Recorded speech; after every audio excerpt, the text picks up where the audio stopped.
I'm Kevin Casey. I'm a professional mixed martial arts fighter. And right now, what I'm about to do is issue a warning out to all other competitors. I don't want overs. I just expect them to happen.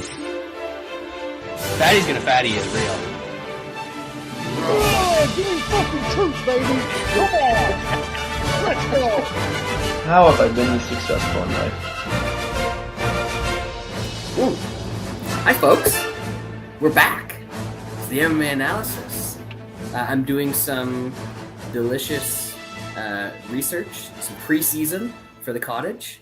We got the tequila sodas, new addition to the old Cottage Springs lineup. Have to say I'm enjoying them thus far. It's not going to be the weather for them this weekend up at the cottage. We're only getting like 15, 17 degrees. So, I'm just getting ready, getting into mid-season form for the next long weekend when the weather's a little bit better. But Shaun, long weekend up here. Great card for a long weekend. I mean, absolutely nothing to care about. How you doing? Got to lock in. Watching this every single second of what's happening on Saturday Live. You can guarantee it. You will probably be the only one, as I was saying. That was some good sarcasm. There's no chance. It's fucking 30 degrees here, 85 or 86 Fahrenheit. Yeah, it's and everywhere around me's burning. So it's like hell. But I mean, you take the nice weather when you can get it, because it's like minus 30 for 8 months a year. So that's right. Unfortunately, you don't have hockey to watch anymore. Well, like you can watch hockey, just not hockey that matters to you. I especially when the Oilers make a couple rounds, I'm fucking hockeyed out by the end of it. I'm a sad fan. I'm not a real NHL fan. I'll cheer for my bets, but I don't know how much more hockey I will watch. Maybe it's just because I'm depressed again at my team. That's probably what it is. Oh, I know the feeling right now. It was we even made the trip though, right? We took some fucking beatings this weekend. It was rough. We all had rock tickets, and yeah, that was no bueno. That's not the team that I watched all year, but what can you do? Wesley, how are you doing? You lost tickets on both of our teams. Yeah. So you have the financial suffering, but not quite the emotional. Misery suffering. Loves company. I don't know. I've kind of, you're an Oilers fan now. Yeah, probably. Like I never really watched hockey growing up, but I was kind of like, and Shaun ain't gonna like, but I was a Blackhawks kind of supporter just because I like the Chicago teams. I've told the story because you like that logo. That's why. Well, hey, sliver. At least I can claim it. I got a sliver. I'm one of those Americans that can claim like a sliver of. I mean, my grandmother on my father's side was a full blooded, but I don't know any of that shit. You know what I'm saying? But no, I've become pretty emotionally invested in the Oilers over the past couple seasons. This one was kind of tough though, man. Like all that talent, man. I think they're going to waste a golden generation because I know what it is. They go out and get I guess by all accounts, an okay keeper. That dude's a bum, Then the backup is okay sometimes, and he turns fucking bum.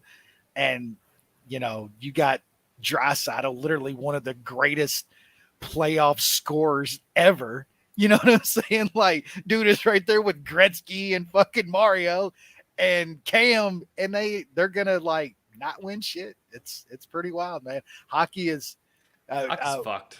It's so much randomness, man. There's a lot of randomness. So much randomness. Hockey, much more than I think most other sports. Almost any other sport, I would say. Think there's any other sport that just just look at Florida. I mean, the shit that they've had. The worst team in the playoffs by points, and they took out the record-setting Boston Bruins in the first round. They got through the Leafs. I mean, that wasn't that big of a sweat because it's the Leafs. So. But they're like the Leafs are still throwing a parade though, right? Because they won a round, so you still got a that was they got a second round win. Look out. That was pretty funny watching Leafs fans celebrate, like winning or around. Bastards. But like you just said, like historical scoring team gets taken out by the worst team in the playoffs. Like that's just it's great though. Like Shaun's kind of done. I'm not that emotionally invested where I can still have some bets on this shit, and I love watching it. It is fantastic to watch playoff hockey. It is absolutely nuts. Shit is great. Probably gonna end up watching some because my wife's a Vegas fan, which is very cool. How did that just kind of wanted to grab a team. Yep. Kind of later. Just like the story behind them and all that, and like some of the players, and now she's my mortal enemy, and she actually has learned to give a shit about hockey, which never was a thing until Vegas came along. You think she would have went Seattle if it was another year later, or? She likes Seattle too. That's what I figured. Pacific Northwest, newer team. Yeah. That would have been wild. A Seattle Vegas conference finals expansion off. Yeah, that's pretty wild. Yeah. I mean, Vegas is what they've done. Been to a finals, and now they're in another conference. Been to the conference finals 3 times. Damn, that's wild. Yeah. And then, I mean, everyone thought they adjusted the expansion, and obviously they didn't adjust it enough because Seattle's there or almost got there this time around. So, I mean, it's not a bad thing for the new markets. It just sucks for whoever is going to get the Coyotes because they're still going to be stuck with shit. I was just about to ask, so what do y'all think they do with the Coyotes? Now, I will say first off, I am absolutely on the side of stop giving these motherfuckers money. Stop giving these billionaire owners hundreds of millions of dollars to build a fucking arena that they make money off of. That like the people that give up the money don't even make a bunch of money off of it. Give them tax breaks and everything else. Fuck that. Build your own fucking arena. Good on Tempe. Good on Tempe for fucking voting that way. That was actually. Where do y'all think though? What's going to happen? Houston. They're going to Houston. Oh, are they? It's been rumored for a very, very long time. If it never really ends up working. I think I did read that today that it was either they said somewhere in Canada maybe was trying to get them, and then they were going to share. People are Houston can't or Kansas City. People are hoping that they'll go to Quebec City, but it's not going to happen. Yeah. Well, I've read also that they're probably going to end up sharing the arena with the Rockets or something, right? They're going to share the Rockets arena because the Rockets got like a new place. New rink. It just has to be retrofitted a bit, but yeah. They've got a new one in Quebec City too, and they're still not going to get an NHL team. Nope. Did they ever have one up there? Yeah, they had the Avalanche. They had the Avalanche. Really? They left Quebec and won the Stanley Cup the next year. Oh, it was the very next. I remember them winning. Yeah, wasn't that with was it Forsberg and Patrick Waugh? Yes, I remember that team. That team was good. Yeah. They sucked for the longest time in Quebec and then started to get good and then moved to Colorado and got very good. I've seen it. It was like a little before my fandom of the team, but literally the Browns left Cleveland and go up to Baltimore and literally win Super Bowls. Yep. Yep. Nordiques have a great logo. I've still got like a Nordiques jersey packed away somewhere from when I was like 6 years old. That never gonna get rid of. It's a gem. What are they? One of the old or kind of original type teams, the Nordiques. They came in the late '60s or in the expansion in the SEVs. But not so not super early, but they were around for a while. They got a lot of history. And LR's in the chat just shitting on the Canadian teams. Rightly so. In most cases, so. I don't think they got too many hockey teams down in Tijuana, though, bro. Like, what are we cheering for down there? Maybe ice down there. Yeah, exactly. Anyway, we're talking about hockey because MMA doesn't matter. But there is some MMA that happened last week. There's some more MMA happening this weekend. Ngannou's over with PFL, kinda, sort of. He's gonna fight, I don't know, Jared Rochaldt or some shit. Yeah, but Rochalt's getting a bag though. That's right. Yeah, Wesley, you're the biggest hog fan I know. Thoughts on the whole Ngannou situation? Yeah, pretty quickly, I guess. I don't know. There's some people that think he was going to make a whole lot more money with the UFC, and it might be true. Who cares? Only if he beat Jones and then won the next two fights. Yeah, and I mean, at this point, like, who cares? The dude was one of the guys that actually beat the system. He finished a contract. He got out. He went and got the highest market he wanted to get, and other things. It wasn't just about money for him, and that's perfectly fine. Like some people, it's all about money. Well, he gets $8 million from PFL. Well, he could have got 14 from UFC, but there's other things to that guy. He's going to get a whole lot more sponsorship money from PFL than you ever was going to get in UFC. And look, I don't know who he's going to fight box in boxing, which he's going to. They give him a non-exclusive, which he can go other places and fight boxers. Yep. I don't know if he's going to fight one of the top dudes, but he's going to make a bag to go fucking fight somebody. He's an attraction. They're going to give him the difference right there between what he would have made in the UFC. And say what you will, like it's honorable to me and respectable to be like, the dude I fight is going to get $2 million. I don't care who it is. Yep. He fights me, he's getting $2 million.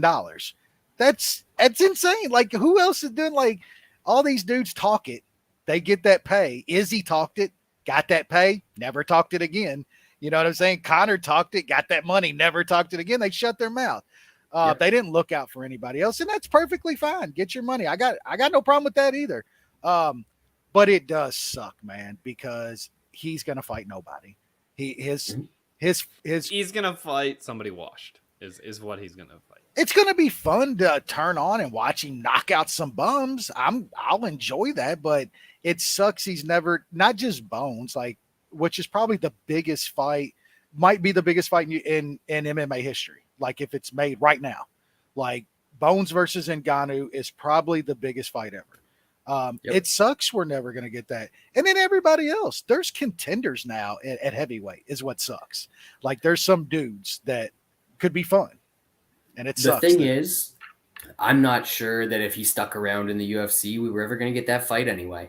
So I hear you. You know why? Like, there's a lot of people coming out today, and like that one guy, MMA Analytics or whatever, that kind of went and looked at the timeline and everything that was being said and articles written. Like, was Jones the one actually, like, he was talking about going up to heavyweight for a couple years, and Ngannou is healthy, knocking dudes out and shit.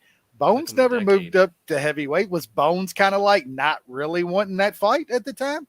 There's plausible things now to see that maybe Bones was never going to make that fight. I think he would have at the right price. Like, that was going to be major, major money that most dudes couldn't turn down. But who knows what happens with it? I mean, Ngannou's what? He's like 36, 37 now, man. Like, he's old. He's getting older. Jones is old, man. They're just getting old. We don't know if that fight happens. We don't know if, like, even after that we get Pavlovich and who's the other heavy fucking Jailman. Like, we don't. Jailman. So just all that. I'm happy for Ngannou. It sucks that there's possible, like, there's like legacy defining things that he could have done that could have cemented him as the greatest heavyweight ever. That he's not. I think he'll say, yeah, but hopefully the way that he made his contract, hopefully that leaves a legacy as well. Whether it does or not is a completely different. Oh no, he can hang his hat on trying more than anybody else has ever. He changed some things, like him getting to do that and showing that it's possible. Absolutely changed some things. It might be a slow roll. We might not see it for years down the line, but him being the first. I mean, there was a couple, like Randy and a couple other guys. Fought out their even contracts. Randy only like held out and got himself in the EA MMA video game instead of the UFC video game. Yeah, they didn't get what Ngannou got. Like Ngannou really went out there and got a deal for himself. And look, up front, the money's probably not the same as what he would have got fighting John Jones next. But after that, like 5 years down the line, this is a much better deal. I think it sucks that we're not going to get to see him compete against. We know what the PFL's going to give him at heavyweight. Like, I like the PFL. They have a good roster, kind of up and down, some decent guys. Well, not so much now that they're starting to drug test. But. Yeah, that changes things a lot. But heavyweight, nah, man. There's just nothing over there. It's gonna be kind of Fedor 2.0 with Affliction. You know, they're gonna get the whatever is out there, and you know, they'll get the best Steve of what's broke out it down. there. Yeah, Steve broke it down pretty succinctly.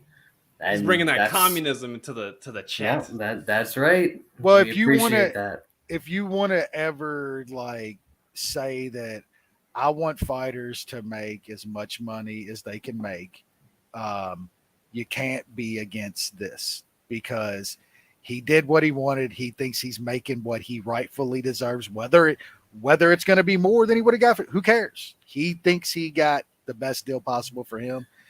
And for the guys he's fighting. He got freedom. That's what I respect most because nobody's done that. Nobody has ever like, look, my opponent is going to get a certain salary. Like I am the draw, but I'm a draw, whether he is or not. But respect, respect to Francis. I mean, the thing that people are kind of glossing over with all this is like the UFC is. We know they're never going to increase fighter pay unless they have to. And people have just like come to accept that as the norm. I was on a dog walk a week or two ago. It was after the Aljo Cejudo fight, and the Anik Florian podcast came on, and I only got like 10 minutes through it. Normally, love Anik, but he was like, "Yeah, the best place for Henry Cejudo to make money is inside the octagon. He made like $500,000 for this fight." And they were talking about how like he probably spent half that much on his camp and all the shit that he brought in. And like, that's a dude that's a former double champ, Olympic gold medalist returning from 3 years away from the sport. And he's only getting $500K to fight for a belt. And you're seriously trying to say that this is the best spot for him to make money? He can flip 2 houses in Arizona and make more money than that in like 3 months. And look, we're past the point now to where your argument could be, well, he's not a draw. He doesn't sell pay-per-views. That doesn't matter as much anymore. They have TV deals now that pay them for TV deals. No matter what. Who's on there. Endeavor made more money last year than they've ever made in the history of their company. The fighters still get the same percent. Their sponsors went up like tremendously. Like that shit is plastered. That shit is bukkakied on the fucking ring. In the octagon. Everywhere. For the names on the canvas and me, man. Just they made more money than they ever have as a company, and the fighters are still getting like 20%. And they probably sold like half the amount of pay-per-views than in like a peak year because of their TV deals, their spot deals, and like they need content. It ain't just US either. Like they get paid TV deals from across seas and Europe and every other country and all this, and people just are like, I hate fucking billionaire and corporate bootlickers who make $40K a year driving a fucking mail truck or something, literally bootlicking these motherfuckers over like a fighter making fucking somebody like Henry Cejudo making $1 million for a title fight. Like, what is wrong with you people? Like, what is it with like the average? It's only 25 minutes of work. I just don't understand. That's pretty good. He doesn't even do anything the rest of the year. He just shows up for those 25 minutes. That's it. It's never going to change at this point. There's too many of these people with the blue check brain that are just so used to not even sucking on the teat, having the teat suck on them. On them, yeah, yeah, yep. Anyway, we bullshitted enough about the goings on and the state of MMA that's never going to change. Let's get to recapping last week's card. I'm gonna fly through all of the prelims real quick, and then the last one was fun. Well, but we'll get to the stuff that kind of sort of mattered, I guess, on the main card. Anyway, women's bantamweight division, Tainara Lisboa, the late rear naked choke over Jessie Rose Clark, soon to be featured on OnlyFans. Welterweight division, Gabe Button smashing Green goes in there and gets clocked by Wes's boy, his nemesis, Brian Battle. Women's women's flyweight. Mandy Bum, Jeon Kim. Mandy Bum sure put the bum in this fight and still somehow ended up winning. Weird shit happened. Nobody cares. It didn't make a difference. The old Dougie Silva Dion Drugs takes the decision over Cody Stamen. It was weird that people were confused about this one because he won 2 rounds and then lost the third and kind of got smoked in the third, but seemed right to me. Carl Williams got the decision over Chase Sherman. Fatties all day. Thank you, Wes. Thank you for my one winning bet last week. I've seen that you added that. No, I didn't even play. I was like, Sherman, come on, he's gonna get taken out.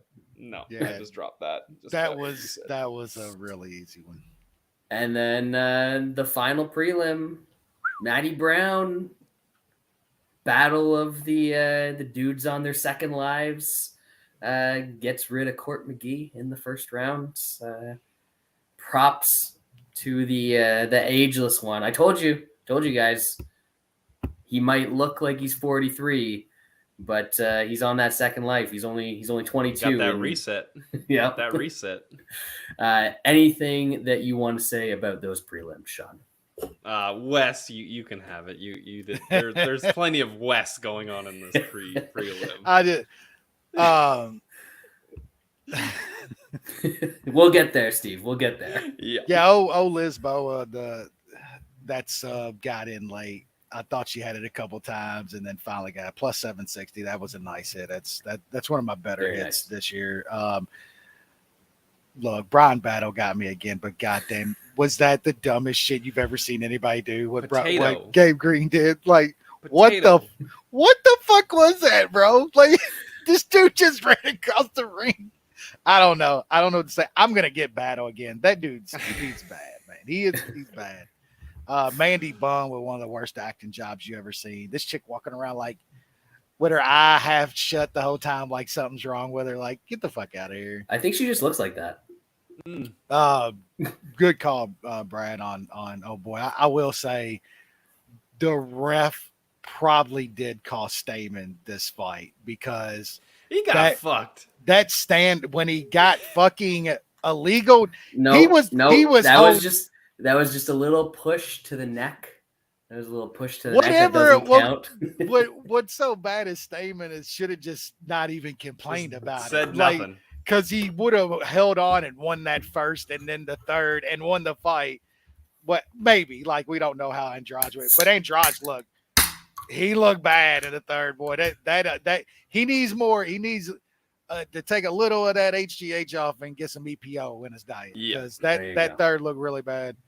Yeah, easy over. And then Matt Brown, man. Matt Brown's I think second all time on the knockout list now in UFC history, which is I think it said tied for first after that one. First. Is it tied for first? Damn. Yeah, him and Black Beast, I believe. Yep. Yeah, that's crazy. I think we all kind of got that. Court is way washed, and Matt Brown still got that fucking redneck power, man. He can knock your ass out still. Court, there you go. Court quit there, right? I mean, he got dropped. He got but hit. He got cracked, and he's just like, Fuck this. I Yeah. don't want to get up. Yeah. I got up once before when it mattered. I don't want to get up for this one. Yeah. Anything else, Shaun? No, Good? we're good. Awesome. Main card, Alex Morono, Tim Means. As you guys said, Tim Means likes to get punched a little bit these days. That was a close fight. But that fight was looking closer than what the odds say until Means did something very dumb. Very, very dumb. a story of his life. Carlsberg got the old Ihor out of there in 2 minutes. Do you think he gets a discount for getting Ihor out of there that quickly? You don't have to pay for the full hour, right? Can you go by the minute? I don't know. Anyway, that was to be expected. The under in that one. I think Wes, you hit that one. I should have, but I didn't because I'm an idiot. Fucking Ian Gary, this fucking guy, man. We're gonna get him. We are gonna get him. We're gonna get him, but we're gonna pay a toll pretty good to get there. No, Well, not next No, one. it's been a toll. Next The one. toll is rolling. The toll has been paid. But there's a little Madoff action in his future, I hope. And I think we're gonna get a huge price if they make that. And I think it's got a really good shot. Put it that way. Know. It would Magny be Madoff nice is if the next guy that he fights tries to defend getting kicked in the head. Yeah, instead of just not raising her hands, not moving, just taking it clean. Just he throws a naked head kick and Rodriguez does nothing. Mm-hmm. Yep. And there wasn't even enough time in the fight for him to set anything up for Rodriguez to think that, a body kick or something was coming. Instead, he just nothing. No reaction at all. Does he not listen? The guy even said what he was going to do on YouTube. What the fuck, Rodriguez? Are we doing no tape? I know you're kind of a meathead, but you got to do a little bit of tape. Gotta have when some they tell you people what they're going to do. Doing something, right? Like, dude, what are you paying these dudes? Like, dude, immediately though, dude, like, in Gary is the next Connor. Like, my timeline was just, it was hilarious. Just people eating it. I'm like, do y'all just have selective memory, man? Because y'all just don't remember just the recent the offense shit. is good. The offense is good. Yes. But the defense is sketchy. We obviously going to kill some people, but there's going to be a time when he starts fighting legit guys, you can't just be on the gas and can't take one. I'm telling you, give me fucking that Magny fight. Daniel Rodriguez was fucking plus 250, 260 against this guy. We're getting that. I'm assuming Magny's going to be close to that. He's going to be that. Yeah, He's that's what I'm saying. 200 plus 225. And I'm laying one on it. I will fucking lay one on that. I'll mush you. Yeah. I'll mush you. Might have to show up in the building just to see if I can get a Magny Medov on the broadcast. We'll see. Hey, it happened once. Co-main event, Johnny Walker, Anthony Smith. I talked about the over here. I didn't bet it. I'm an idiot. Sailed. Anthony Smith didn't. There's a couple sailed. moments. It was perfect because I bet Walker round one, so it just gave me a little taste, and then just sailed. John Kavanaugh, Johnny Walker, baby. So close. He almost went back to where he was, and he got reminded. Thought about it, but he was coasting. No, sir. Anthony Smith coast, baby. Fucking looked rough in that second and third. He was catching them. He looked rough when he was being announced heading into that fight. That man has about as much definition as a sheet of parchment paper. Yeah, what are the announcers like? Yeah, Anthony Smith is a big 205. I'm like, the dude that used to fight at 185. Yeah, that guy. Man, and fighting I guess one of the bigger dudes at 205, like Johnny Walker is fucking humongous for 205. They're just out there saying shit these days. It doesn't matter. Yeah, we won't go into that anymore. God. And this was on ABC too. Like, come on. At least. Anyway, main event. What all the people came Woo. for. The smell. Ooh, that smell. The jail man. I know you guys were looking for the TKO. You had a glimmer of hope. There might have been less. No, there was no glimmer of hope. There that was no glimmer. That was Okay, he was going sub from the jump. And absolute Rosenstruck was like, I am not taking punches. Yeah, I am giving up. As soon as he starts.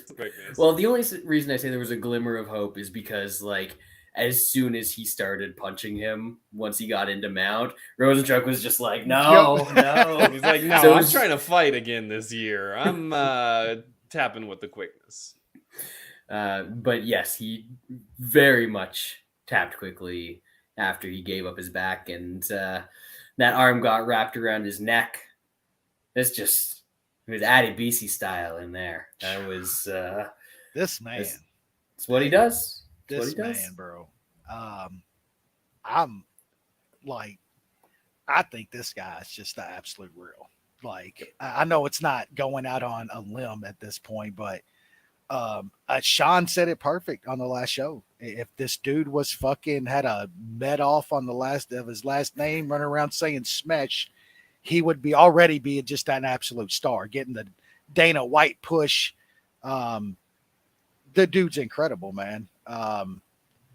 This shit was funny. The double leg just within 20 seconds, which is like Rosenstruck fell back. Tony, baby. He fell like a chair. Down defense right Dude fell like a fucking lawn chair. But that's jail, man, dude. He's got some offensive takedowns. The dude's he's insane, man. Like, I know he's going to need to be tested a little more on the feet. Dudes that can punch and like maybe stop a takedown or two and make him work. There's a lot of things that we can see, but I mean, look at the Chimaev push he got and when he went up against Gilbert. I just don't see some dudes that are doing that to Jailman until he gets up into the top 3 or 4 guys. Like, who's doing that to Jailman? Like, I don't know anybody past those top maybe 4 or 5 dudes. That guy's incredible. I think he's already in that area, top 6, top 5. Like, he's that good. And we're not even talking about the dude fights at 205 too. Like, sky's the limit for Jailman. I think he's the total goods. I think the only thing that I was wrong about is I'm not sure how much 205 is in his future. I would stay at heavy. Yeah, He's had 2 punches landed on him in 5 UFC fights. Yep. Remember, but like, seriously, when the cum shot had those stats, people were freaking out, talking about how he was going to be a 3-division champion and, like, and do it all by the end of 2022, and like the stupidest shit that you've ever. I think heard he in was your life. fighting even less competition than even the Jailman has fought already. Yeah. Like, I mean, Jailman even just fought Rosenstruck, which, I mean, that dude's ranked way up there. I mean, top 10 heavyweight before this fight. Yep. Yeah, I mean, yeah, I don't get it. Shaun hit that right on the head. Like, that's the 100%. I mean, true. to be fair, they did put him on ABC. I would assume main event. A decent amount of people watch, so maybe they're trying. Wasn't it supposed to be a different main event? Oh no, they fucking pushed down Walker and Smith to put the Jailman Oh, on okay. ABC. All right. Nice. Yeah. So I mean, they must have. They're trying to push them. I mean, I'm sure they don't hate. They never seem to hate having a Brazilian with a belt or any kind of heavyweight they can. So, and that as well. What is he now? He's he's still like relatively young too. He's only like 31, 32, which for heavyweight, light heavyweight is super young. Got a decade. Man's got a decade to fight. Yeah. He's been in the UFC. Like, he wasn't even an early COVID guy. He wasn't even on Contender Series until like a year after COVID. And I don't know how many wins he has, 4 or 5 in the UFC already. Main event, all finishes, most of them first round. Like, I don't know what more you can want than what the Jailman's bringing. looks like he's Sure. carved out of fucking granite. Hey, I mean, he's beat some decent dudes. Even his contender series win at 205 was against NASA Daroff or whatever. Like, that was a decent win at 205. he was wasn't he like basically even money in that one, or he was like decent dog? I think maybe. Yeah, That he was was like a plus 2 years 160. ago. He was a plus 165 underdog in that fight. Yeah. Jesus. Yeah, Yep. hindsight, holy fuck. I mean, yeah. Then he was minus 425 against Danilo. Yeah, and then after that, Yeah, once people saw him out wrestle clued in, a they're Russian like, dude, oh. they were like, Yeah. "Oh, he's facing a BJJ guy now." Yep. Yeah, then it was all gone after that. It was all fucking gone.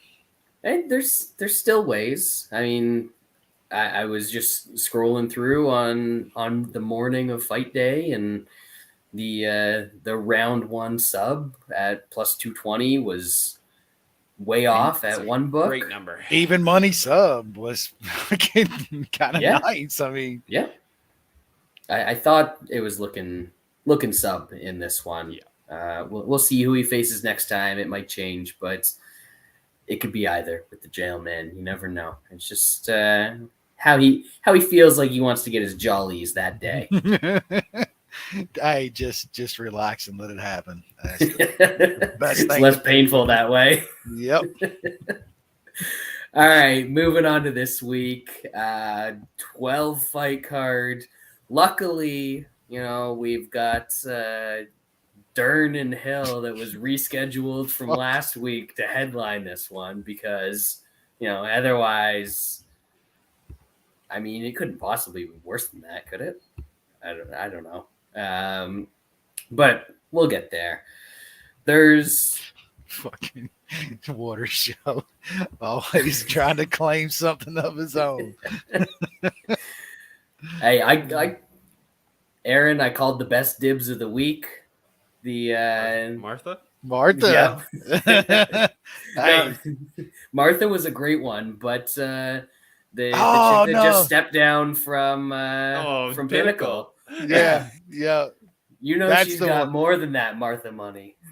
Yeah, that's true. But the king of dibs in the chat, Water Show, we appreciate you.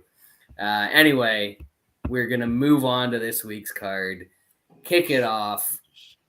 Takashi Sato, welterweight division, taking on Themba Gorimbo outside, folks. Go play that shit outside. Lord. Shaun, what do we got here? I don't have much. These are both very low level guys. I'm honestly surprised that Sato is still with the UFC. Losing 4 of 5 is not the greatest look. It is against good guys. I'm not sure why they gave him good guys. I mean, they did give him a step down last time, and look what old Brian Battle did to him. I think Gorimbo can probably out grapple him. Sato is a very bad grappler, and now he seems like he's got a sketchy chin. But there's no chance I'm putting money on Themba Gorimbo. Wesley. Yeah, I don't know. I just that battle, even that knockout was just some fluky ass shit. I think. I'm not saying Sato's good or anything, but I don't know. I kind of lean him in this fight. Just fought the way better competition at this point, and yeah, I mean, I'm not running out to bet this guy, but I don't. He's gonna be a pick for me, but this is a complete fucking stay away fight. I have no idea, really. I'm kind of leaning Sato here. Don't hate the under 2.5, not necessarily 1.5 in the spot. Yeah, like Wes said, Sato's fought better guys. I think his takedown defense for a guy like Themba that doesn't have good wrestling is going to be good enough. He's one of those Japanese guys that has that like judo kind of background, so he's got decent enough balance. I think he keeps it on the feet and gets a little bit on Themba and maybe puts him away. So yeah, leaning Sato, but not really feeling a play on that one. Next up, women's strawweight division. Banger alert. Just so you guys are prepared, a third of this tremendous card is women's MMA bouts. So you've got that to look forward to in the next little while. This one, strawweight division, Natalia Flyweight. Silva. It's flyweight. Oh, whatever. Give him 10 more pounds. Yeah, like it matters. Whatever. Give him 30 more pounds. Nobody gives a shit, Shaun. Natalia Silva, who's probably a future champ, according to people, because she's minus fucking 1,000 here against Victoria Leonardo. More like Victoria Leonardo. Don't. Shaun, go ahead. Oh, that's bad. Yeah, this is fairly low level. I guess some people are hyped by Silva. That's fairly low level. Yes. This is the lowest of levels, sir. I mean, you say that, yet these ladies have a combined, four wins in the UFC? That doesn't mean anything. Yeah. So, that number's too big. Pick the huge dog, but I don't think I have the balls to bet it. And I probably don't want to mush other folks that do. Wes? Yeah, this is just dumb. This is the dumb line for almost any.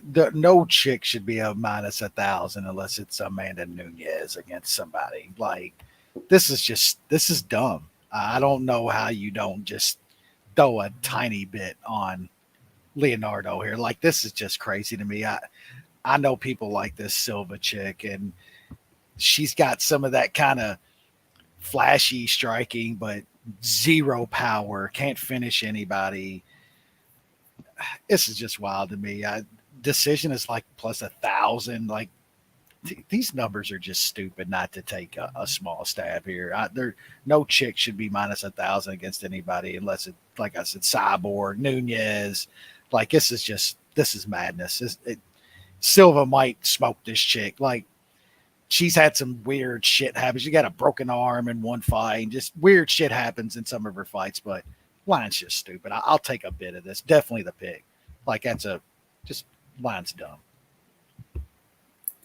It's an algorithm play, folks. The algorithm says you can find a female fighter by decision at plus 1,000. You just got to play it. You don't even have to look at the split. Yeah, you don't even need it. just decision plus 1,000. I don't care. I don't recall. She's got the one that had like the spinning back kick. The Silva had that thing, right? Where the other chick like ducked into it. It made it look like she actually kicked her in the head. Yeah, she's not minus whatever. What's the highest? Minus 1,000. The lowest is minus 800. She's not that good. Like let's be real here. If you're laying that and watching this fight live, please seek help. Whatever the gambling hotline is in your local jurisdiction, please call it right now, because that is problematic, folks. Lightweight division. Apparently, Chase Hooper is a lightweight now. Yeah, dude's bricked up. You haven't seen the photos of his transformation? I saw a video of him bench pressing, and I thought it was going to be like him bench pressing the bar, and he had some plates on there. Kid's swole. Mm-hmm. But he's taking on Nick Fiore, who he's one of those everybody wants to fight. Got in like 3 days before a card when something else fell apart, and ended up losing a decision to a pretty decent guy in his UFC debut. So, Shaun, is what's the feeling here? I think the UFC is probably trying to get Chase Hooper a win. Whether he can come through with that is a completely different story. Nick Fiore, it's hard to know how good this guy is. Yeah, he looked okay in a loss against a decent guy last time. The guys he fought, obviously, on the regional scene are the very comical with a ton of losses. So it's hard to know how good he is. I just don't think Chase Hooper's that good. I usually you want some dog money against fading Hooper because they aren't giving him very good fighters. So laying the juice is kind of tough. I'll pick Fiore to win, but the tough bet on a guy that's I don't know what he is. Wesley, do you know what he is? Nah, I He's mean, not Chase Hooper. Yeah. Look, and I mean, we at least know that he's training with like some legit dudes too. Like it's a really good gym with Cater and Font and all those guys up there in Massachusetts. So he's definitely getting in time with like legit guys. I mean, Hooper just ain't good at this point. Like we've seen him now. He's moving up a weight class, and like I don't give a fuck if you're pumping fucking weights. Like that's not always a good thing, when it comes to fighting. But I don't know. This might be a pass for me because of the juice too. Like Shaun said, like you don't really want to be laying juice on a dude that's okay, and it's more of kind of a fade of Hooper. Like Hooper should be improving. I mean, we also thought he would improve over his last few fights, and he really hasn't. So, yeah, I would have liked to got this at around even money or so. But I'm going to watch the line. The pick's definitely Fiore. It's just more of a no Chase Hooper for me till I see something out of this kid. I just don't think he's good. Never thought he was good, and I've made some decent money fading him. So, might not stop now. I feel like there's a couple options here. Fiore, no scorecards, probably a good one. I don't think that he's going to get out-grappled to the point where he gets subbed or like a dominant ground and pound TKO in this one, just based on what we saw in his last fight. And maybe a little shot on Fiore early. We saw Hooper get absolutely sparked out by old Steve in his last one. Fiore got to have some good hands with the dudes he trains with. They got to be decent. I think so. But, I mean, this is it. We haven't seen enough of the guy for that to be much more than anything blind. So I'm not going to tell people to put money on that. But certainly leaning Fiore. I don't think moving up a weight class is the answer to Chase Hooper not knowing how to wrestle or strike. So when guys start, I know he's young, so he's probably like naturally getting bigger as well. But like he's 23 now. Fiore's 25.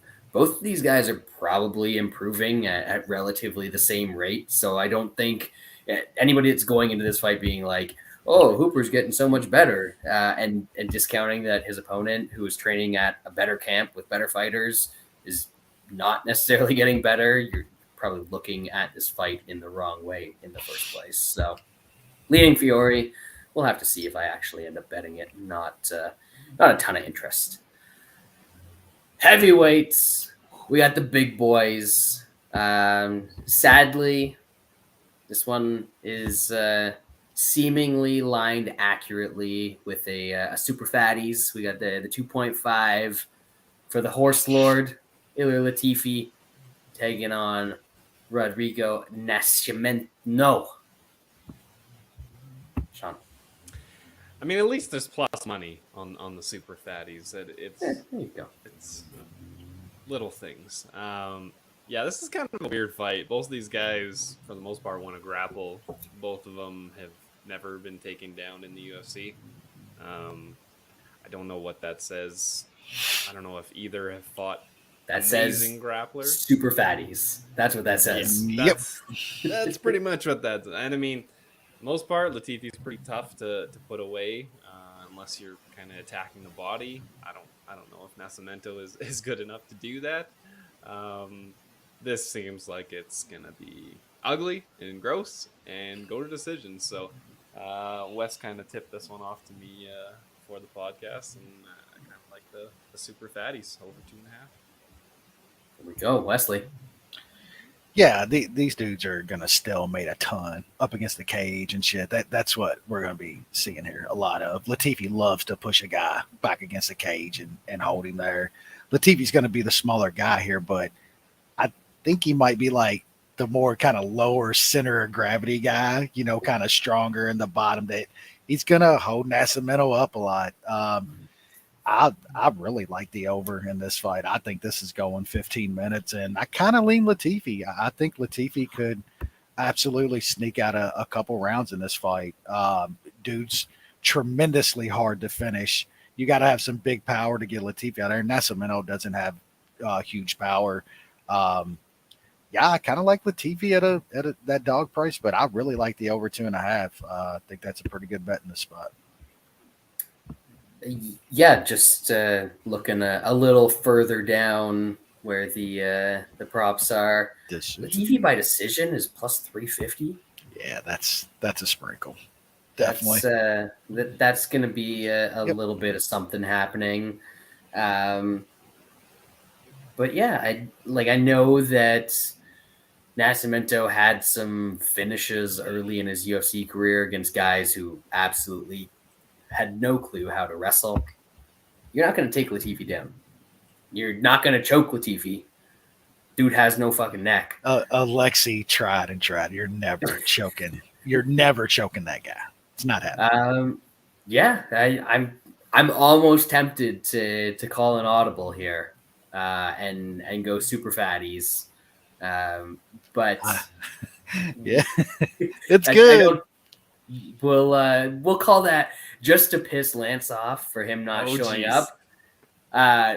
Super Fatties is going to be Munich on this one. We're going over 2.5 on a heavyweight fight. Lance Lance's approved. Favorite bet in the world. But yeah, Ilir Latifi by decision in this one. Love it. It's going to be a 15-minute hug fest. Just feel the love all around. Next up, I'm going to switch it up, call another audible on this one. Wesley, you're going first. Welterweight fight. Gilbert Urbina. I know you watched all of the tape on this man from Tough. He's taking on Orion Cochise, one of the Cochise brothers. Tell us what you like here. I mean, Urbina is one of the Urbina brothers who have actually both been in the UFC now, but that doesn't sound right. I think you made that up. Look, Urbina's bad. Like he's really bad. And could he have improved over the past almost 2 years since we've saw him? Like, no. Yeah, absolutely.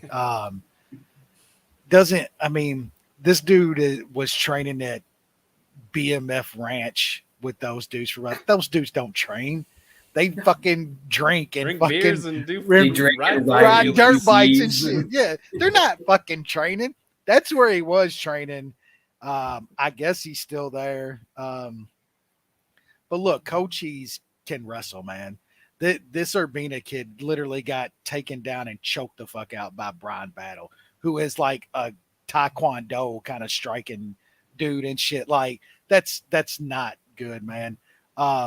My boy Terry and Gore like knocked this guy out silly on Tough. Like he's just not good, man. And it's more like not just that. Like I think though Cochise can wrestle, man. The dude's not bad. He's fought some decent competition in the UFC. Like Phil Rowe got him. Phil Rowe caught him. But like if you're not taking Phil Rowe down, which you can, he didn't get him down in that particular fight. Phil Rowe caught him. Like I don't think he's got to worry necessarily about that kind of power with Urbina. I like though Cochise quite a bit in this fight. He's going to be a bet for me. It's one of my favorite spots on the card, and hopefully I don't get burned again by another shitty tough guy like I do Brian Battle.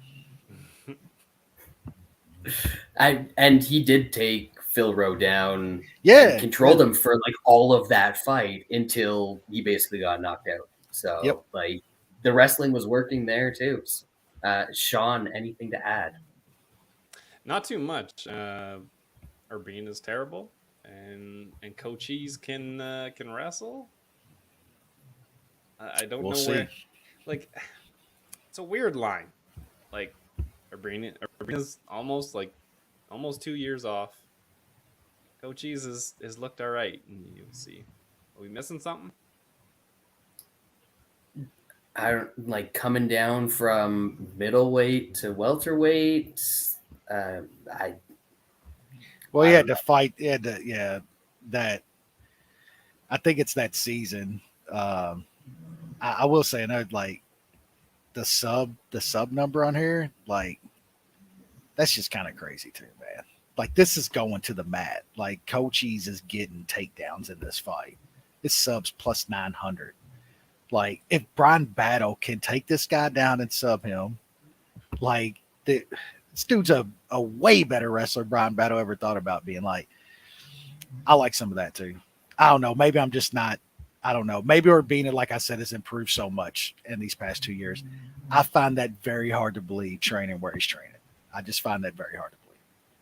Yeah, Cochise, like the guy that he fought on Contender Series, Matt Dixon, is like a good wrestler. Like that dude was a collegiate wrestler, not like 4-time All-American collegiate wrestler or anything like that, but he's a good wrestler, and that was a competitive fight all the way through. He showed good cardio. He managed to take over in the third and get the finish, and then came to the UFC and was beating Phil Rowe. Looked good in that fight. Ended up getting caught and stopped in the second, but like that fight went 9 minutes and 21 seconds, and he was on top of the dude for like 6 minutes of that fight. It like wrestling showed up there as well.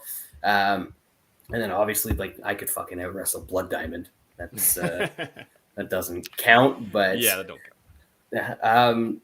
How much do you think a set of parents have to hate their children to name them Gilbert and Hector? That's at least like an 8 out of 10 hate for the like, why did you ruin our lives, you stupid fucking kids?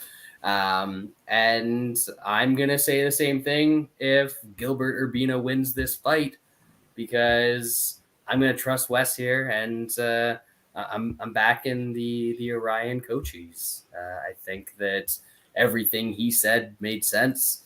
Not a lot that I can add except stupid jokes. So we are going to move on to the next fight, which is banger alert.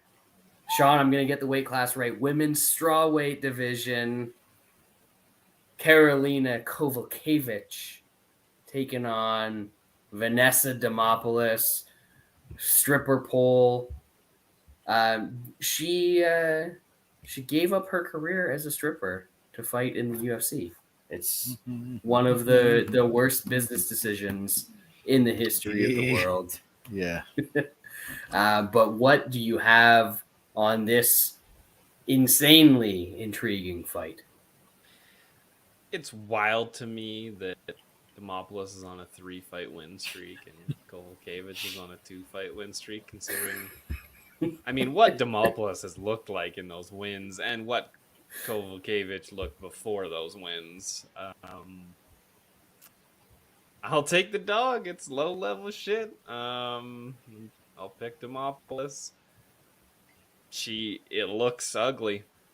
Somehow she gets it to the ground sometime, and then it looks ugly from there. That might happen. Kowalkiewicz, I don't think, has just completely fixed her take defense. Wesley. Yeah, I've actually I've made a little money on Karolina her past couple fights, but man, like, come on, she's 37 now. Takedown defense has always been a question. I think the old stripper pole could probably get some takedowns here. Like, I'm not running out to bet her. It's going to be the pick. Her by decision is like plus 350 at Mason Book. If that was if I was to play it, that would probably be the way I would play it. But man, this just seems like something you should probably just stay away from. going to pick the dog, but probably no bet. I'm breaking all of my cardinal rules here. Ooh, fate time. Picking the favorite. Can't say that I'm betting her as of yet, although the minus 125 that is hanging around at the book open all year round is very tempting. Demopoulos might be literally the worst wrestler that I have ever seen in the octagon. I know you said that Kowalkiewicz has had problems with her takedown defense in the past. Not like this, but I would be shocked if Demopoulos could get a takedown in this fight. If she wins, it's some stupid shit from her back, pulling off an arm bar or like getting a sweep and spending time on top or something like that. She can't wrestle. She can't strike. Not a good combination when your path to victory is somehow grappling related.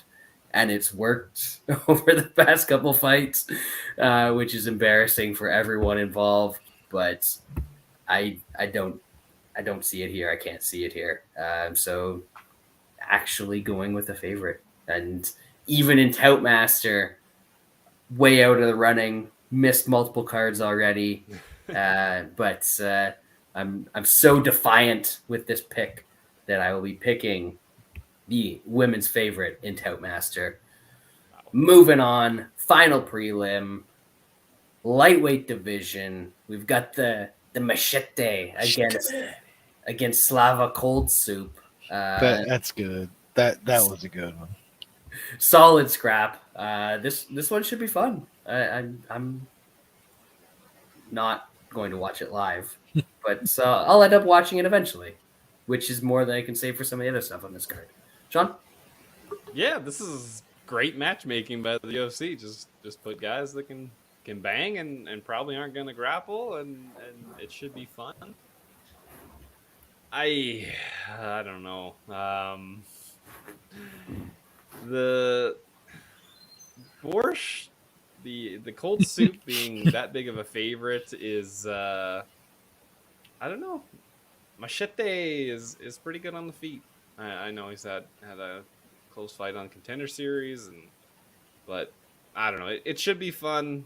I think in this kind of a close fight when it's on the feet, you take the dog. So I'm picking Maheshate. But yeah, no bet. Should be fun. I think somebody gets knocked out. Yeah, over 1.5 is like minus 140. Do you see what happens when I leave for like 2 seconds? Look at this. Look at this fucker. Look at this guy. That place. Take your shit. Yeah, this is mine now. Wes, what do you got here? Yeah, I kind of feel the same way about Slava as a fave here. Like it's kind of hard to want to lay. I think minus 165. Hold on, give me 1 second. I'm gonna lose some more money on this basketball game. Live betting. Yeah. That's just changing on me. The dummies in green, yep. Or are you like Yep. They're gonna win the series, but man, I want them to lose. I fucking hate the Celtics. Damn. Heading into the fourth, you're betting. Not just you just betting the spread. No, I'm taking some live spread. They're plus 6.5. Really interesting. Yeah. Well, it just moved to 5.5, but I got 6.5. Yep. Baby. Yeah. I kind of lean the old Maheshate in this fight too, mainly because of the number. Like I think it's going to be a close fight. We know these dudes are going to throw down. I know Maheshate he got a little half of on him last time. Like that happens to guys. It's a tough fight. Kid's still like 23 years old, man. Should be improving. I don't think the cold soup, the loss to Daikisi was bad, but man, losing that fight to Mike Davis was just that wasn't great, man. So I think this is a dog or pass spot for sure, but I don't know. It's hard to beat. It's hard to bet either of these guys, in my opinion. It's probably going to be a pass, but I'm gonna pick the dog. Should be a good fight though. I think these dudes are going to throw down. Yeah, pick the dog. No bet. I get it. I still kind of favor Slava in this one. I think this is going to be a striking match. I get that he was taken down a billion times by Mike Davis. I don't think that's a concern in this fight. Yeah. And I think when this turns into a kickboxing match, Maheshate might have a little bit more power, but one of these guys has like a more tactical kickboxing game. He's going to go to the body, which judges don't score, but over the course of the fight, I think that's going to make a difference in this one. And it could be a knockout, maybe body shot, could go 15 minutes. I just think that one of these guys has a lot more process as a kickboxer. I hate that phrase when it comes to betting. But I think that's the old cold soup. And honestly, if somebody's going to mix in a takedown here, I think it might actually be him in this spot, just based on the camp that he's training at. He might have developed a little bit more of that game than the old Maheshate. So going with Slava, but not betting it, so don't take my word for it. Kicking off the main card, sticking in the lightweight division. For some reason, we've got the best fight on the card starting off the main card. Kind of cool, weird one. Michael Johnson taking on the old CDF. This could go a million different ways. Just a wacky fight that could be a ridiculous result for either guy. Shaun? Yeah, I lost money fading Michael Johnson last time out. Daikisi, I don't know what happened in that fight. He just he didn't go for takedowns early and just was cool with striking. And I don't know if Michael Johnson, he's still a good striker. It's just, I don't know, that chin sometimes shows up, and then that takedown defense sometimes shows up. So it's kind of a question mark. Obviously, the takedown defense showed up against Daikisi in the good way. CDF he's kind of getting old. He's obviously fighting the upper echelon of the lightweight division. I think if he wins, he has to get takedowns. I think he probably does. It's just scary betting a 38-year-old lightweight against a guy that has decent hands. It's just he kind of crumbles sometimes and has some bad takedown defense sometimes. So it's going to be a pass for me likely, and I'll be picking CBF. It's going to look real scary probably in the first round when Michael Johnson looked great before he falls apart. Wes? The script. Yeah, the story of my life. I need to search my tweets on Michael Johnson, because I probably have said I've never bet this dude again, and then I bet him, then I fade him, and he fucking looks like just Roy Jones in his prime on the feet. And I don't know. Look, CDF is 38, over a year off. I think is it multiple times now popped for fucking doing the gear? Like, I hope so. Yeah. Well, I mean, he's starting to look like soft now, so he's like not doing not it getting the good anymore. stuff That's anymore. yeah.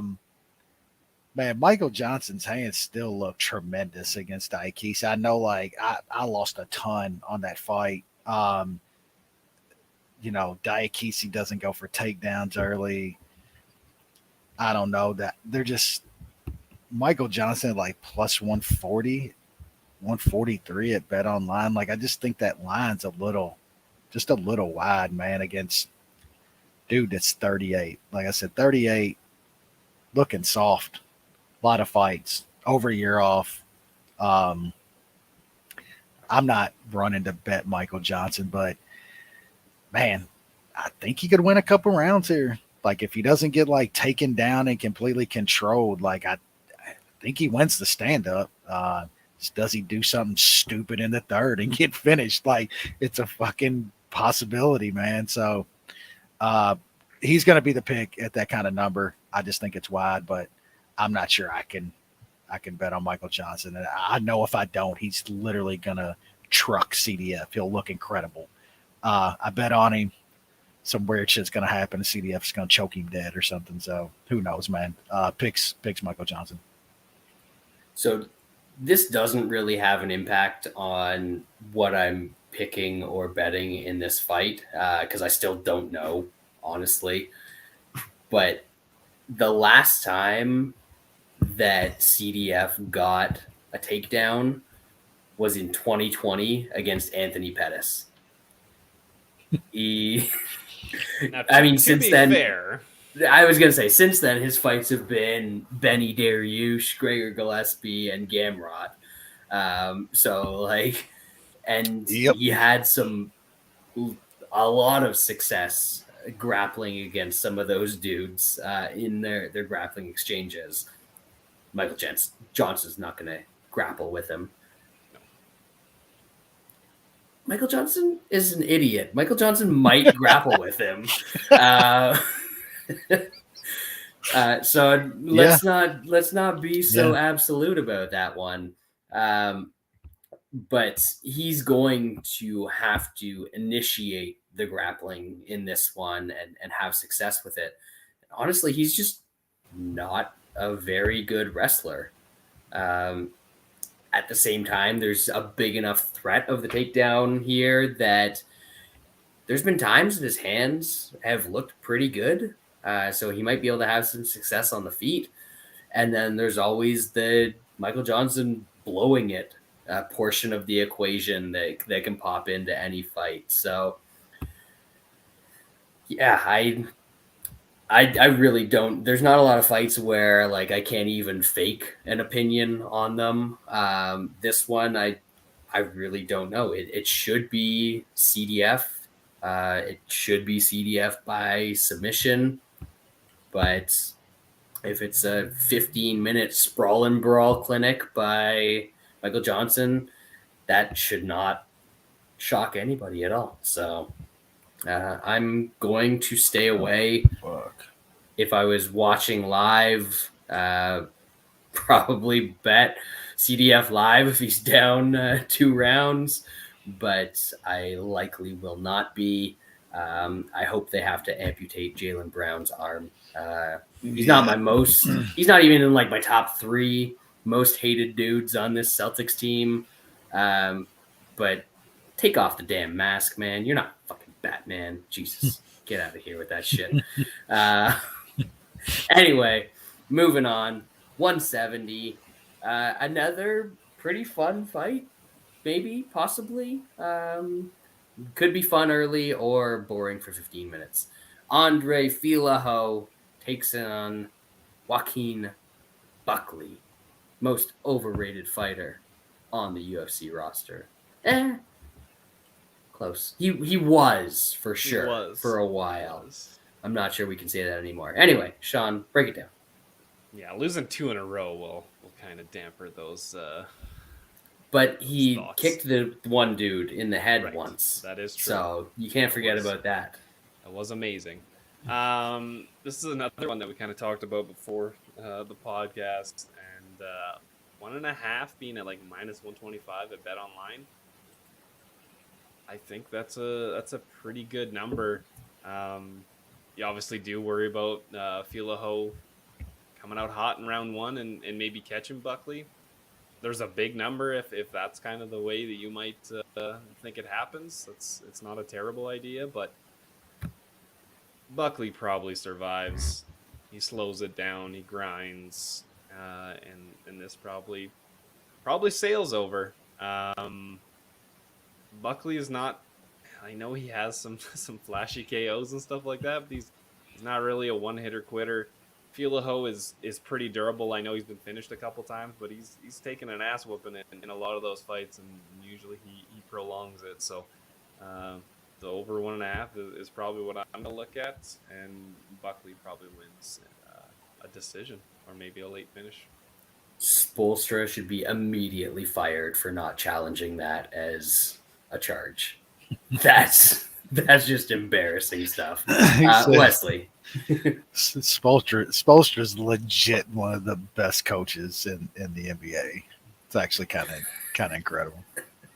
Boy, yeah, he does, don't he? Jail man's got to answer to somebody, bro.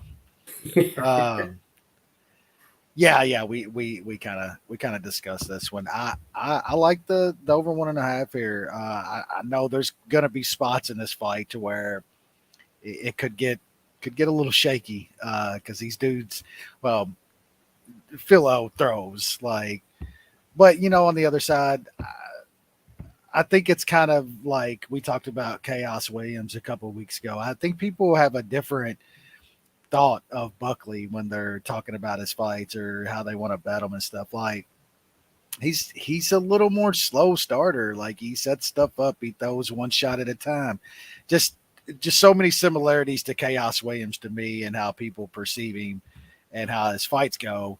Now, like, could Buckley catch something? Yeah, so could Fialho, but I think this starts kind of slow, and I think, like I said, there's going to be spots in that first to where you're gonna be a little clinched, but I think overall this is going to be kind of a slower start to the fight. Happened in that Chaos fight a couple of weeks ago. I think we kind of see this play out a little the same way, and I like that over at that price at 1.5.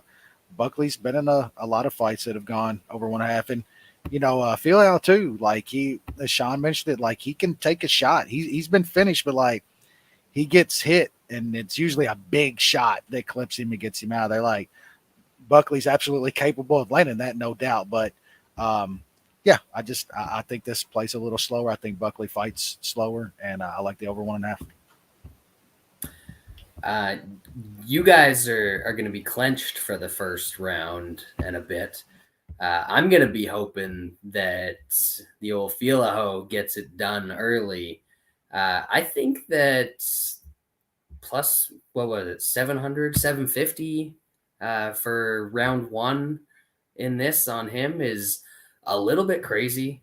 Dude has big power early on. He can make some stuff happen early in fights. Buckley is there to be hit. And if that doesn't happen, then it's going to get interesting. I'm not really sure who is going to take over in the second and third round, because as you both said, Buckley's not a big volume guy. Fialho kind of fades later in the fight in round 2, round 3. So I'm not confident in that, but I think if somebody is winning this fight in the first round, that it's going to be Fialho. So that plus 700 that's out there, kind of crazy to me. The dude starts quick, usually has big power. So I'll take a little flyer on that and be out on an island from you boys. Next up, the classic 120-pound catch weight. Yeah, we're bringing out the big guns, the important weight classes for this main card. Loopy Godinez. So she's on a 1-fight winning streak, which means she was Mexican in her last fight, Shaun. We know that the Canadian's bound to come out. She's taken on Emily Ducote. What's going to happen here? Is it inevitable? I almost got Godinez last time. I had Castillo by decision at like plus 375. They aren't given a great number. That was consensus, wasn't it? We did the consensus because the other dude, the assholes didn't show up. Yeah, we consensused her by decision at plus 375. We Great bet. Almost got Great her. Bet. Yeah. Great bet. you don't get a great number on Ducote on the money line, but her by decision still plus 300, which doesn't really add up to me, considering that the over 2.5 is like minus, what is it, minus 325, and she's like a plus 120, plus 130 favorite. Math does not add up to plus 300. So I think that's worth a sprinkle. Godinez is just not that good. Neither is Ducote, but at plus 300 for a fight that's likely to go to decision and be fucking close, I don't think that's a terrible bet. Wesley. Yeah, I mean, I've never thought much of Lumpy from the get go. I don't understand what the hype was. Like I'm pretty sure she was we got her against Angela Hill. Like she was a fucking big fave against Angela Hill. Like that was like crazy number. Hey, Angela Hill's a main eventer, all right? I mean, you come fight for the top spot. You know, you better be ready, Loopy.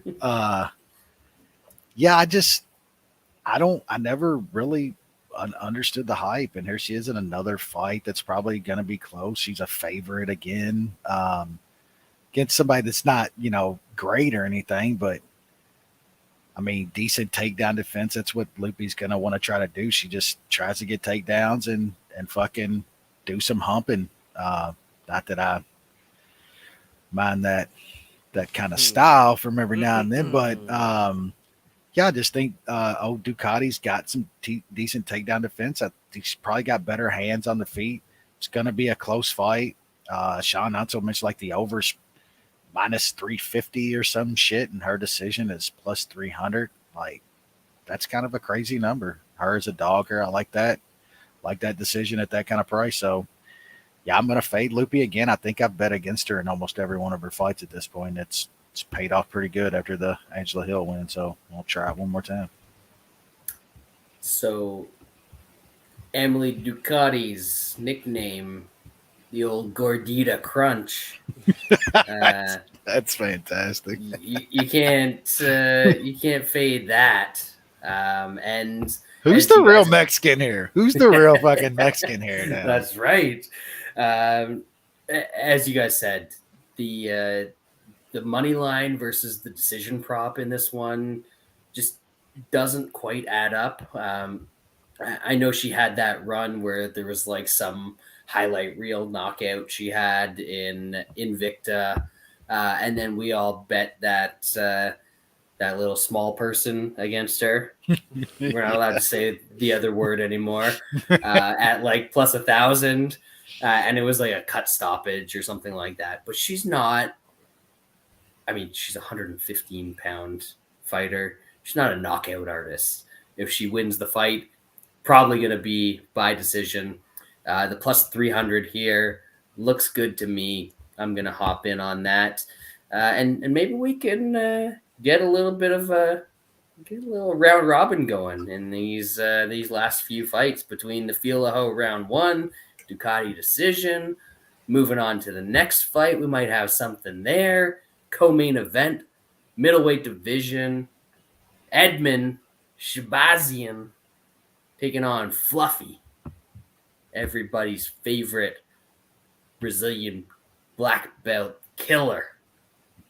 Shaun, is this man the greatest grappler in the world, or I mean, what? He subbed Rodolfo.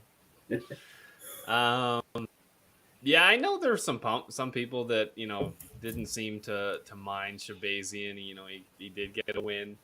I don't know if he's he's any better than he was. Yeah, like you can give him props. He was fighting the lung ambulance. I think we need to remember that. And like I said, I wasn't that impressed. The money line on Fluffy is coming down. It's like minus 191 at Bet Online. I probably gonna parlay that. I don't know what with, because I don't really like much for chalk or on this card, so that's gonna be tough. But him by sub plus 200. I think he's got a grapple. He's gonna test Shahbazyan's grappling. He's subbed much better, guys. plus 200. It's not terrible. What are the round 2 or round 3 props for Fluffy? Because I think that's your best look. Yeah, round 2 is only like 525, and round 3 1050. That's okay. A little bit better. Getting better. Wes, what do you got here? Yeah, I mean, I think I even took the long ambulance against Edmund in his last fight. I did too. You know, he did look better, and I think we got to cut him a little bit. Like, took a long layoff, only 25 still. The main thing is he moved to Extreme Couture, which he's training with some legit guys and coaches and shit now. Like, for a 25-year-old kid, probably, you know, a couple years there now, that's absolutely going to pay off. He's going to improve, getting the fuck away from Edmund. I mean, we all said that over and over and over. Now this more to me is like, comes down to, can Edmund stop enough takedowns to get Fluffy out of there before he gets taken down and fucked up? Because it's probably going to happen. I don't think he can improve that takedown defense enough over the past couple of years to where he's stopping Fluffy from getting takedowns eventually. So I don't know. I'm kind of split, man. Like, I did like what I saw out of Edmund striking and shit, whether it was long ambulance or not last time. I just think that Fluffy probably ends up surviving that and eventually starts getting some takedowns on Edmund. I mean, like Edmund, I guess the price is right. That's kind of what made me kind of look at him to begin with. I just have a hard time seeing him stopping those Fluffy takedowns and getting Fluffy out of there before it happens eventually and he gets subbed. So pick's gonna be Fluffy for me. I'm kind of split on this fight, man. I'm still kind of going back and forth, man. I don't know. That number just seems a little wide, but Fluffy's the pick right now. I don't have a good read at this moment. I'm gonna keep looking at it a little more and might come up with something to bet, but I don't know. This is one of the toughest ones on the card for me to pick, honestly. Yeah, I think again this fight is gonna go one of two very clear ways. Either Edmund gets it going real early and can get Fluffy out of there. I mean, let's remember that this dude got stopped in like 30 seconds by Kevin Holland back on Contender Series. I think that was no, that was a fight night. It was what was the one where he was on Contender Series? The Ninja. Oh, right? Beverly Hills Ninja. Yeah. He crushed the Ninja, didn't he? Yeah, I know. That was I was a little backwards on my which Fluffy fights ended in like under a minute. And then he popped for the old weed, the worst of all the PEDs. Yeah. The most performance, the most PE of the PEDs that's out there. Anyway, I'm going to take a little shot on Edmund round 1. I think he can get something going early here. If he doesn't, he's going to be in trouble, even with the move to Extreme Couture and the improvements that he's made. I think that's going to be a difficult ask for him. But Edmund round 1 is like plus 700. I think that's kind of crazy in a spot because this dude is crazy talented. And he's with a better camp now, so we will see what he's able to pull off. But that's going to go in the old round robin. And we're moving on to the main event. What all the people have been waiting for. Rescheduled from last week, so we've even been waiting a week longer. It's crazy. Women's strawweight division, Mackenzie Dern taking on Angela Hill. Shaun. Newly single. Mackenzie single. And just so you know, Water Show already called dibs. And already claimed by Water Show. You're out of luck, folks. Sad. Yeah, I'm sure this is going to be a close fight. Most Angela Hill fights are. Dern doesn't seem like, I don't know if it's maybe Jan and Marina Rodriguez have just amazing sub defense. I don't know if that's true or not, but it seems like even when she does get ladies to the ground now, it's not like it's just instantly over like it was when she was fighting the lower level fighters and just on the come up. Angela Hill, the takedown defense is a bit rough, but Dern is not great at the offensive takedowns. So Hill probably gets taken down. It's just whether she survives. I think there's a decent shot she does, and when it's on feet, she's going to be the much better striker, throwing the jabs and bloodying up Dern's face, likely. So I'll take Angela Hill. I'm going to bet her. It's probably going to be a close fight, though. Wesley. Yeah, I think this is definitely going to be a close fight. And even before breaking down the fight, like all the things like swirling around Dern at this point, like I think matter a little bit. Like if you've seen even the clips of her interviews, like she's entirely switched to camp. She's literally gone through a divorce. Like there's, she gonna make weight with this getting kind of pushed another week? I mean, like she's had problems before. Like, are we going to be shocked at it? Like, you're going to be shocked she shows up like looking like shit. Like, I just all of this, man. Wouldn't be shocked if she missed 125 for this fight. Yeah, I mean, and then like we know the kind of shape Angela Hill's coming in, like every single time. So, look, and then as the fight goes, like Shaun mentioned it, we kind of talked about it before the show. Like Dern isn't like instant get you out of there if she gets takedowns now. Like there's been chicks that it wasn't Marina Rodriguez literally was on her back with Dern on her for minutes, almost whole rounds, and she couldn't get her out of there. Angela Hill is like very good defensively on the mat.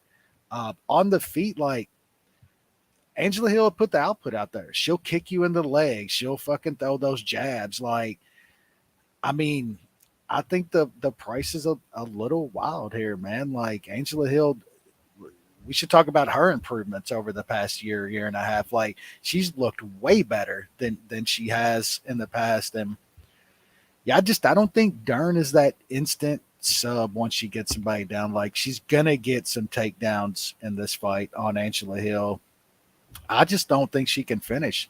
I question her gas tank. I think she's going to show up looking like shit with all this out of the cage stuff going on. So, I mean, Angela Hill at plus 150, like she's cashed for us a couple times in the past year as a nice dog. So, I'm going right back there again against man. What's even in Dern's head at this point? Like she should just let Water Show call her up. Take her out for a nice what are those Schauberts he's into now? What are those things called? The wrong guy. You gotta follow the man. He's on some kind of fucking ice cream spread game. Shit or something. I don't even know what it is, but sorbet. Yeah, Liv Waters accent was trying to say. Liv Waters shall take you out for a nice sorbet. Give this shit all up, man. Water Show take care of you. Water Show might have to take on Dougie in like a fucking no gi competition over Dern. Like I think Dougie might have dibs from like a decade ago. Yeah, Dougie's like original dibs guy too. Like dibs. Yeah, he is. Yeah, this is an interesting one. Sorry, I was just laughing at Jason Tatum jumping up and down and then complaining that he got called for traveling. This fucking dude is the worst. Anyway, as far as this fight goes, Dern can't really wrestle, and Hill has gotten a lot better at defending takedowns over the years. And then, like, I hate it when it's a fighter that I'm betting against. But if it's a fighter that I'm betting on, maybe give it a slide. Can't go. No, not the calf kicks, but the thing where they're like she does some of that down and they immediately like do the scoot and like they can get taken down in the middle of the cage and 4 seconds later they're against the fence and popping their way up. She's pretty good at all that shit, which is like, you're fucking coward. Just learn how to grapple. You got taken down. Stay there unless you can sweep them or get up. But I think that's going to come in handy in this fight because I think Dern has a couple takedowns in her in this fight, but she's not going to get the sub right away, as you said. Hill once she learned how to grapple, a little bit more difficult to sub.